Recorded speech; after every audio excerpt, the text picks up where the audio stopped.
Bismillahirrahmanirrahim.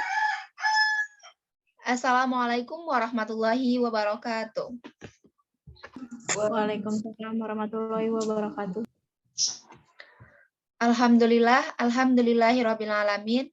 Wassalatu wassalamu ala asrofil anbiya'i wal mursalin wa ala alihi wa sahbihi ajmain amma ba'du. Yang terhormat Ibu Amrina Izatika MPD dan Bapak Dr. Andes Supriyadi MPD. Pertama-tama, puji syukur marilah kita panjatkan atas kehadiran Allah Subhanahu wa taala yang telah memberikan kita kesehatan baik jasmani maupun rohani sehingga kita bisa berkumpul di ruang tatap maya ini dalam keadaan sehat walafiat untuk melaksanakan presentasi sebagaimana mestinya. Kedua kalinya, selawat beriringkan salam semoga tidak putus-putusnya kita sanjung agungkan kepada baginda kita yang agung, Nabi besar Muhammad Shallallahu Alaihi Wasallam. Baik, langsung saja. Kami dari kelompok 1 yang bertema hakikat dan konsep perspektif global yang beranggota saya sendiri, Gustira Febri Sazita dengan NPM 2113-053081 sebagai moderator dan pemateri pertama, dan rekan saya Nadia Ivana Agustin dengan NPM 2113-053245 sebagai pemateri kedua. Saya Hartati Mukti dengan NPM 2113-053131 sebagai pemateri ketiga. Itu tadi perkenalan dari kelompok kami. Langsung saja saya sebagai pemateri pertama yang akan menyampaikan materi. Hakikat perspektif global. Global adalah suatu hal yang berkaitan dengan dunia, internasional, atau seluruh alam jagat raya. Perspektif global adalah suatu cara pandang dan cara berpikir terhadap suatu masalah, kejadian atau kegiatan dari sudut kepentingan global, yaitu sisi kepentingan dunia atau internasional. Sedangkan globalisasi mengandung pengertian proses, yaitu proses penstrukturan, reformasi, proses pembentukan ulang atau pembaharuan. Industrialisasi yaitu proses perindustrialisasian. Nah, globalisasi saat ini menjadi sangat populer karena berkaitan dengan gerak pembangunan Indonesia, terutama berkaitan dengan sistem ekonomi terbuka dan perdagangan bebas.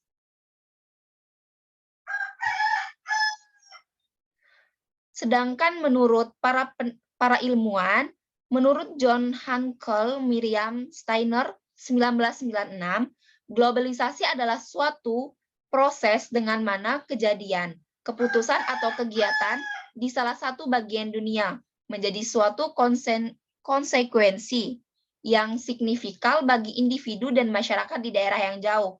Sedangkan menurut ahli Al Brown, Yaya 1998, globalisasi adalah keseluruhan proses di mana manusia di bumi ini diinkorporasikan atau dimasukkan ke dalam masyarakat dunia tunggal atau masyarakat global. Nah, maka dari itu, proses ini bersifat majemuk. Maka kita pun memandang globalisasi di dalam kemajemukan. Dari uraian tersebut menunjukkan bahwa globalisasi mengandung unsur proses atau kejadian yang berpengaruh terhadap seluruh dunia dan melibatkan orang yang heterogen atau berbagai macam ras suku tetapi memiliki kebutuhan yang sama. Mungkin sekian materi dari saya. Untuk materi selanjutnya akan disampaikan oleh Nadia. Kepada Nadia dipersilakan.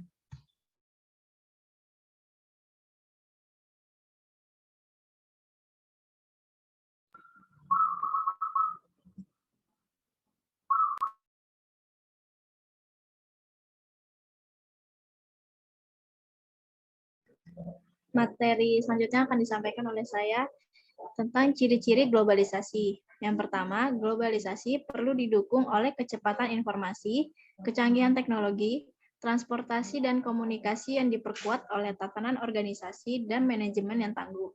Yang kedua, globalisasi telah melampaui batas tradisional geopolitik. Yang ketiga, adanya saling ketergantungan antar negara. Dan yang terakhir, pendidikan merupakan bagian dari globalisasi. Nah, globalisasi merupakan proses penduniaan, menyebabkan saat ini tidak ada lagi suatu bangsa yang homogen dan statis. Setiap bangsa berkembang berkat interaksi dengan bangsa lainnya.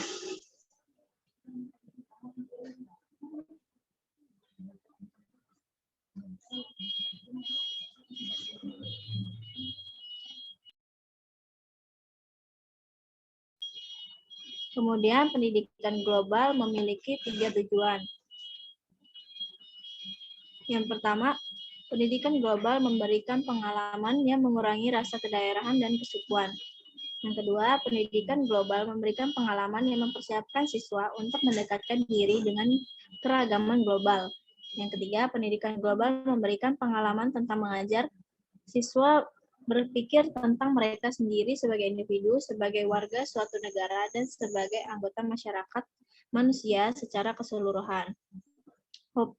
Hoppes pada Gracia 1977 mengatakan bahwa pendidikan global mempersiapkan siswa untuk memahami dan mengatasi adanya ketergantungan global dan keberagaman budaya yang mencakup hubungan, kejadian, dan kekuatan yang tidak dapat diisikan ke dalam batas-batas negara dan budaya.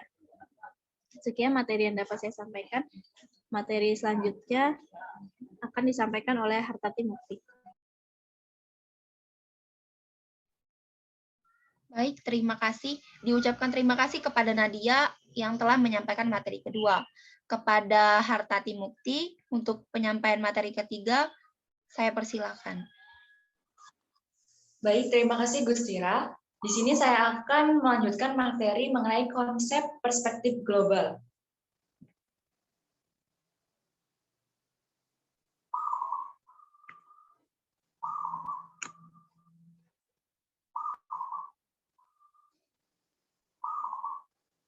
Nah, perspektif global merupakan suatu pandangan yang timbul akibat suatu kesadaran bahwa hidup dan kehidupan ini untuk kepentingan global yang luas. Nah, dalam cara berpikir, seseorang harus berpikir global dan dalam bertindak dapat secara lokal. Oleh karena itu, kita pahami betul bahwa yang kita lakukan dan perbuat akan mempengaruhi dunia secara global. Misalnya, ada seseorang yang membakar hutan secara liar. Nah, itu nantinya akan berpengaruh negatif ke dunia secara global. Nah, maka dari itu, hal ini harus ditanamkan pada diri peserta didik bahwa kehidupan kita ini adalah bagian dari kehidupan dunia dan dalam berpikir serta bertindak harus mengantisipasi kepentingan dunia.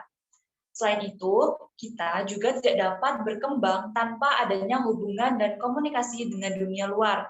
Kita hidup karena adanya saling ketergantungan.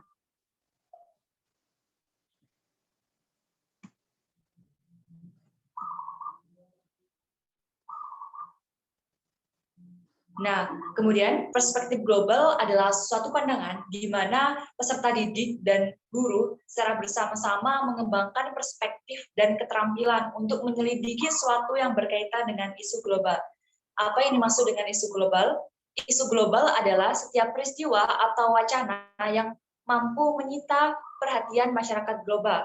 Seperti contohnya itu adalah permasalahan lingkungan. Dan dampak yang ditimbulkan dari permasalahan lingkungan ini mengakibatkan dampak yang luas dan serius bagi dunia. Nah, dengan adanya pendidikan perspektif global, kita diajarkan melakukan pendekatan yang nantinya akan menolong siswa atau peserta didik untuk mengarahkan ke kehidupan yang sangat kompleks dan menjauhi pengertian yang sempit seperti mengenai ras, ruang, agama, suku, dan kebudayaan. Nah, dengan menjauhi pengertian yang sempit ini, berarti kita menjauhkan dari timbulnya pertentangan dunia dan diskriminasi. Dengan tidak berpikir sempit, perbedaan setiap ras, suku, kebudayaan, dan sebagainya dapat menjadi pandangan baru mengenai variasi yang akan memperkaya kehidupan kita. Dan kita harus menanamkan terhadap diri masing-masing bahwa setiap manusia itu memiliki kekuatan dan kekurangan. Cukup sekian materi yang dapat saya sampaikan. Saya kembalikan ke Bu Sira sebagai moderator. Baik, terima kasih. Itu tadi penyampaian materi dari kelompok kami. Untuk acara yang selanjutnya yaitu diskusi. Berhubung untuk diskusi dilakukan di V-Class, langsung saja ke acara yang selanjutnya yaitu penutup.